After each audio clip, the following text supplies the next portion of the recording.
So'nggi yillarda ko'plab oilalarda tabiiy homiladorlik bo'lish ehtimoli pasayib bormoqda. Buning juda ko'p sabablari mavjud.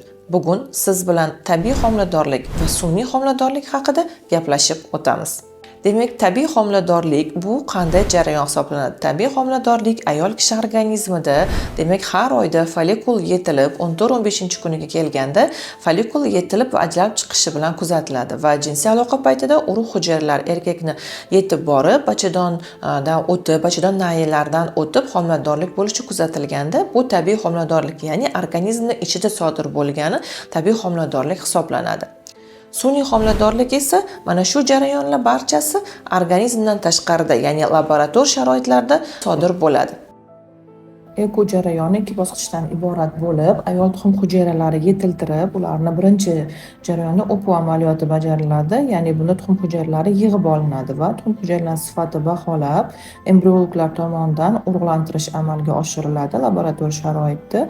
XC jarayoni bu har bitta tuxum hujayra ichiga bitta spermatozoid kirgiziladi va embrionlarni baholab 5-kunga ularni o'sib kelishiga qarab muzlatiladi va tayyor embrionlarni ayol kishi bachadonini tayyorgarlik ko'rib, keyingi siklda biz embrion transfer, ya'ni bachadonga ko'chirib o'tkazish jarayoni amalga oshiriladi va u ona qornida rivojlanishi davom etadi. Sun'iy homiladorlik, ya'ni eko ekstrakorporal urug'lantirish, ya'ni organizmdan tashqarida sodir bo'ladigan urug'lantirish haqida ma'lumot berib o'taman. Bugungi kunga kelib rivojlanayotgan zamonaviy tibbiyotda buni yechimlari bor albatta, ya'ni sizda homiladorlik kuzatilmaganda, ya'ni eng rivojlangan usullardan biri bu eko bilan yordam berish mumkin.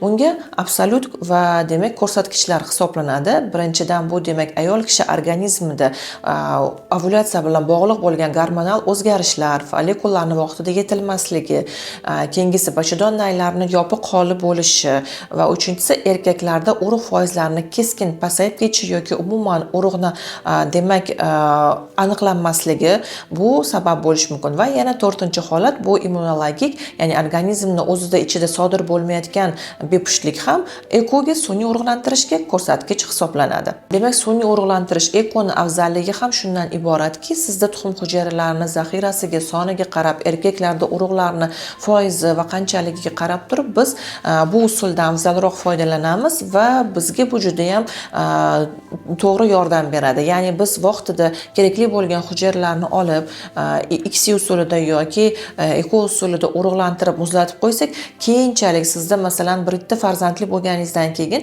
keyingi etaplarda yana biz programmani boshqatdan boshlab hujayralarni olib o'tirmasdan ma'lum sizga kerakli bo'lgan vaqtlarda bizda demak zapas turgan embrionlarni, tayyor 5 kunlik embrionlarni o'sha sizga kerakli bo'lgan vaqtda tayyorgarlik ko'rib ko'chirib o'tkazishimiz mumkin. Shuning uchun ham sun'iy urug'lantirish shunday holatlarda, ya'ni zaxira soni juda ham keskin kamayish boshlaganda, endometrioz holatlari bo'lganda juda ham bu afzal usullardan biri hisoblanadi. Bizga murojaat qilgan va eng ko'p so'raladigan savollardan biri bu sun'iy urug'lantirish, ya'ni eko usulida demak tug'iladigan farzandlar sog'lom bo'ladimi, nima bilan farq qiladi deyishadi.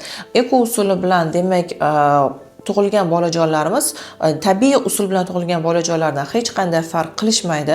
Homiladorlik davri ham ayni bir xil o'tadi, faqatgina eko usulida gormon preparatlaridan foydalanganligimiz uchun reproduktolog shifokoringiz 12 haftalik, ya'ni 3 oylik bo'lgungacha sizni o'z nazoratida olib borishi kerak bo'ladi. 12 haftalikdan so'ng sizni oilaviy o'zi tabiiy homiladorlik qanday kechayotgan bo'lsa, xuddi shunaqa oilaviy shifokoringiz, ginekologingiz turar joyingiz bo'yicha olib borishi mumkin. Va tug'iladigan bolajonlar ham tabiiy tug'ilgan bolajonlardan hech qanday farq qilmaydi. Aksincha, aksariyat hollarda eko usulda sun'iy urug'lantirishda genetik tekshiruvlar o'tkazish mumkinligini hisobga olgan holda sog'lom bolajonlarning tug'ilish foizi, genetikasi sog'lom bo'lgan foizi, bolajonlarning foizi yuqori uchraydi. Ya'ni biz bunda eko usulda genetik tekshiruvlarni o'tkazib sog'lom farzand ko'rishni va jinsini tanlash imkonimiz mavjud bo'ladi. Shuning uchun demak olib qaraganimizda tabiiy homiladorlik bilan sun'iy homiladorlikda demak foizlarni o'xshashligi bir xil bo'ladi. Ya'ni tabiiy homiladorlikda sizda uchraydigan muammolar eko usulida ham uchrashi mumkin. Ya'ni hech qanday muammolarsiz, hech qanday qarshi ko'rsatmalarsiz amalga oshiriladi. Demak, misollardan biri bachadonni va tuxumdonni bilan bog'liq bo'lgan holatlardan biri adenomioz yoki endometrioz holatlari ham demak ko'rsatkich hisoblanishi mumkin. Qanday hollarda? Shunday hol masalan meni o'zimda bo'lganki, demak tajribamda juftligimiz juda ham yosh, 22 yosh, 23 yosh, lekin ularda ikkita tuxumdonda demak endometrioz tuxumdonlar holati, kistalari juda katta kistalar aniqlangan va bizga yetib kelguncha 2 marta laparoskopiya operatsiyasi, ya'ni amaliyotdan o'tganlar. Biz bilamizki, tuxumdonlarda endometrioz holati kista bo'lganda hech qachon o'sha kistani o'zi olinmaydi va vaholanki o'sha tuxum hujayrani o'zi bilan bir qancha qismi olib tashlanadi. Va shunda bizga murojaat qilganlarda yosh bo'lishlariga qaramay, tuxum hujayrani zaxirasi juda ham kam, chunki tuxum hujayra olingan, tuxumdon bir qancha qismi ham kesib olingan va yana u bor qismi ham katta endometrioz demak hosillar bilan egallangan. Bu holatda biz darrovligini reproktolog bo'lganimiz uchun ham biz aytdik, tuxum hujayralar zaxirasi 2-3 donagina borligi aniqlangan. Biz bularni eko programmaga, ya'ni sun'iy o'g'irlantirishni taklif qilganmiz. Chunki endometrioz holatlarini biz davolaguncha bu bor tuxum hujayralarining zaxirasi ham qolmasligi mumkin. Yoki bo'lmasam yana operativ usulni biz taklif qiladigan bo'lsak, umuman zaxira tuxumdonda qolmasligi mumkin. Shuning uchun bu qizimizni biz programmaga tayyorgarlik ko'rib, analizlarni tekshirgandan keyin olganmiz va banking usulida oyma-oy tuxum hujayralari o'sha 2-3 donagina bo'lgani uchun yetiltirib olib, undan so'ng biz X jarayonida sun'iy urug'lantirish usulida biz embrionlarni hosil qildik va mana endi bu qizimizni operativ davolash uchun, chunki endometrioz kistalari hosilasi juda ham katta, 6 sm dan yuqori. Operatsiya jarayoniga yo'naltirdik va ana shundan so'nggina biz muzlatib qo'ygan zaxiramizda turgan embrionlarni bachadonni tayyorlagan holda ko'chirib o'tkazamiz, transfer jarayonini amalga oshiramiz va homiladorlikka erishishga harakat qilamiz. Agar sizda ham shunday holatlar bo'lsa, tuxumdonda zaxira juda kam bo'lsa yoki bo'lmasam endometrioz hosilalari aniqlangan bo'lsa, adenomioz holatlari bachadonda bo'lsa, albatta o'z vaqtida reproduktolog shifokoriga murojaat qilishingiz kerak.